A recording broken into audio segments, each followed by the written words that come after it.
Just got back from a trip to Oahu, and we were able to stay at a hotel that I've wanted to stay in for over 20 years.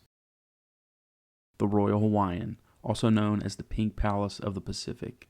However, there are a few things that I wish I had known before booking here, and I wanted to share those with you, so stick around for that important information in just a few. I will also be covering the Sheraton, Marriott's sister property next door, and why I think for some people it might be a better place to stay. So one night, a few years back, we walked through the Royal Hawaiian Shopping Center and wandered right onto the grounds of the Royal Hawaiian Hotel that sits just behind it. The hotel green space and landscaping kind of blends into the back of the shopping center.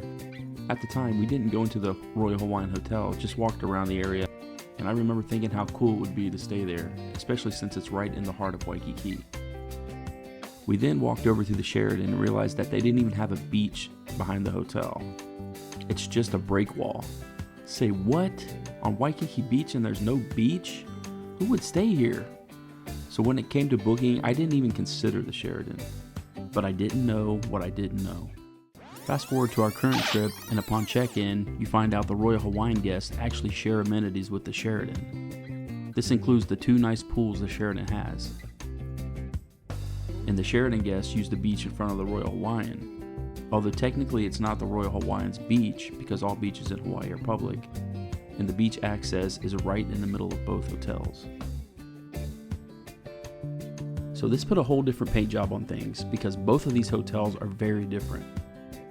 The Royal Hawaiian is a 5-star historic and iconic hotel built in 1927 that is part of Marriott's luxury collection. The whole property sits on 14 acres and is rich in Hawaiian history. During World War II, the U.S. Navy leased the entire property as an R&R destination for the Pacific Fleet, and then later in 1947 the property was reopened to the public.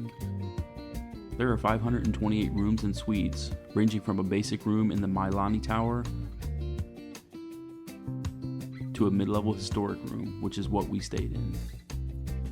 There are 34 suites on property, and 18 of which are oceanfront. I can't speak much about the basic rooms or suites, but I can say that the historic room we stayed in was very nice, spacious, and comfortable. We didn't have much of a view, but that wasn't a big deal. The room had high ceilings, an average but adequate bathroom, and a nice sized closet. There was even a big desk to pile all your crap on, and it felt even bigger than the pictures show. Another unique thing that I noticed is that every room had a big decorative wooden door. You don't see things like that too often. Heading into the main building, you can feel the history here. And they do offer a free historical tour every Tuesday and Thursday. The main building consists of one long hallway with the reception on the northern end and the beach on the southern end. The long hallway is lined with small, mainly high-end stores that I didn't find very appealing. There are 2 branches off the main hall. The one on the east side leads to the elevators, gardens, and the Royal Hawaiian Shopping Center. And the one on the west side is the roundabout where you pull up when you first arrive, or for valet parking. As you enter the hotel from the gardens, there's a little sitting area on your right, and on your left you'll find the coffee bar and bakery. That's only open 6 a.m. till noon. I noticed a yoga class going on every morning when I came down to get coffee, but I'm not sure where you sign up for that, or if it was a private class. The back of the hotel by the beach seemed like such a waste of space. There's a large grassy area when you walk out, but it was always empty. I know they have events like weddings and a luau every Monday and Thursday, but it just felt like a missed opportunity and made the hotel feel a little dull. As you walk to the beach entrance, there was an area for chairs, but really didn't feel like 5-star luxury. Kind of felt more like a run-down apartment complex, just with better views.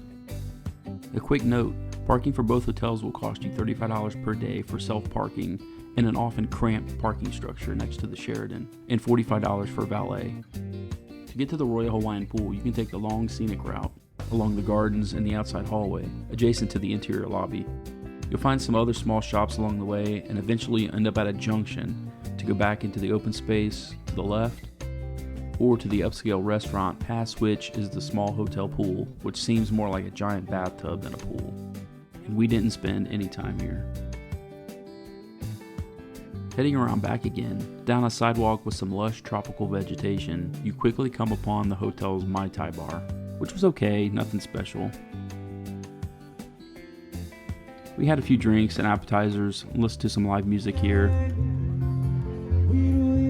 You'll pay between $17 and $19 for a small mixed drink, and with the tip, you might as well figure $20 a drink. Local beers will run you about $9.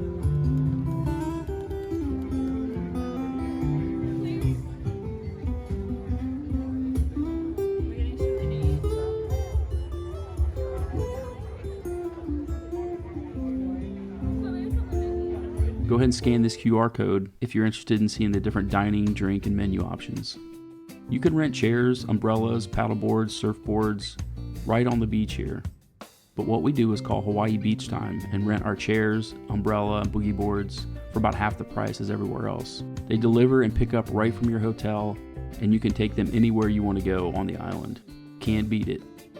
You can also jump on one of the catamarans for an hour-long day or evening cruise that dock right on the beach by the hotel. Now moving over to the Sheraton, there's a totally different vibe and way more going on over here. I prefer the layout here even though the hotel has no beach. There is a large open air lobby that stretches from the front to the back and is lined with unique stores. There are pool tables, shuffleboard, and there are comfortable chairs spread throughout the lobby.